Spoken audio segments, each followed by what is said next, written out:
Až ti to nahrává, měl debil. Řeknu to ještě jednou. Co? O ty limonádě.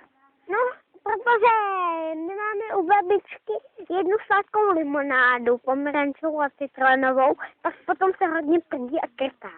No, jaká prdí. No,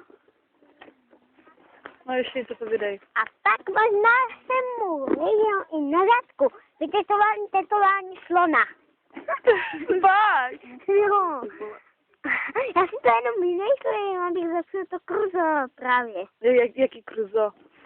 No, abych začal to natáčení. To je dobré. No a co ještě vidíš? No, a pak jsem mu ještě viděl. Že totiž já jsem si jednou, protože já jsem si jednou vytetoval takový tetování a on byl pode mě a byl ten na zadku. A byl to les takový. Mhm. A to je pravda. Tím tetováním. Jenže to byl les. To je. A pak jsem možná ještě mu viděl na zadku, jak si tam přitelefonoval telefon. A možná, že i potřeboval teda ten telefon. Musí plíny, Jirka. No, když jsem ale byl pod tou vodou, tak jsem ho viděl na zadku plínu.